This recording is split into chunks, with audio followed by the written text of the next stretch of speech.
बिस्मिल्लाहिर्रहमानिर्रहीम। अस्सलाम वालेकुम नाजरीन, आप देख रहे हैं पाकिस्तान सिटी न्यूज़ HD और मैं हूं मोहम्मद रिजवान आजिज़। खबरों का आगाज़ करते हैं और रुख करते हैं तांदलीयानवाला का, जहां इलाका थाना गढ़ फतेह शाह और मामूनकांजन की हदूद में नौसरबाजगरोह सरगरम गरोह असलहा और पुलिस की वर्दी में मलबूस मुख्तलिफ दुकानों पर जाकर लॉकडाउन की आड़ में असलहा के जोर पर ज़बरदस्ती दुकानें बंद करवाता और बत्ता तलब करता है। ना देने पर सख्त कार्रवाई और जुर्माने की धमकी भी देता है। तफसीलात के मुताबिक चक नंबर 549 गाहफे का रिहायशी मोहम्मद सलीम वालिद मोहम्मद यूसुफ, चक नंबर 549 गाहफे को जेली पुलिस मुलाजिम ने तशद्दुद का निशाना बनाया।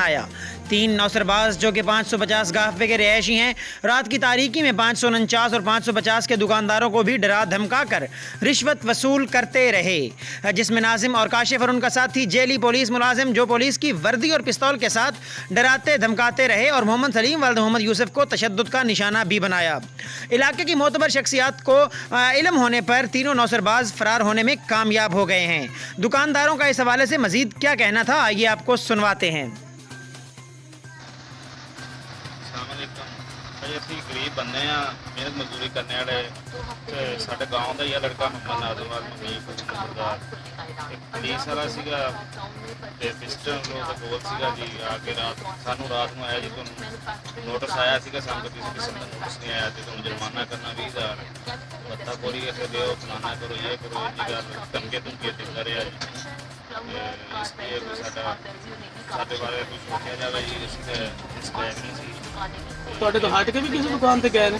ਹਾਂਜੀ ਸਰ, ਪੂਰਾ ਪਿੰਡ ਟੈਸਟ ਕੀਤਾ ਜਾਵੇ ਤੇ ਸਾਡਾ ਪਿੰਡ 550 ਮੋਹਣੀਆਂ ਦਾ ਫਿਰ ਅੱਗੇ 555 ਮੇਨ ਸਾਹਿਬ ਉੱਧਰ ਵੀ ਗਏ।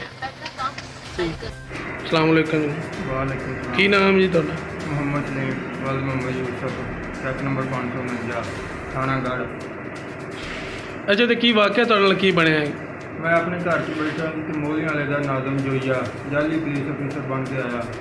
ਉਹਨੇ ਆ ਕੇ ਕਿਸੇ ਦੇ ਕਹਿਣ 'ਤੇ ਆਇਆ ਤੇ ਉਹਨੇ ਆ ਕੇ ਮੇਰੇ ਡੰਡਾ ਮਾਰੀਆਂ। ਉਹ ਕਿੱਥੋਂ ਦਾ ਰਹਿਣ ਵਾਲਾ? 550 ਮੋਹਲੀਆਂ ਵਾਲੇ ਦਾ। ਕੀ ਨਾਮ ਹੁੰਦਾ? ਨਾਜ਼ਮ ਜੋਈਆ। ਅੱਛਾ, ਉਹਨੇ ਕਿਸੇ ਦੇ ਕਹਿਣ ਤੇ ਕੀਤਾ? ਹਾਂਜੀ। ਕੀ ਕੀਤਾ ਉਹਨੇ ਆ ਕੇ? ਉਹਨੇ ਆ ਕੇ ਮੇਰੇ ਡੰਡਾ ਮਾਰੀਆਂ। ਅੱਛਾ, ਤੂੰ ਆਪਣੇ ਘਰ 'ਚ ਬੈਠਾ ਸੀ? ਹਾਂਜੀ ਬੈਠਾ। ਤੇ ਉਸ ਟਾਈਮ ਕੋਈ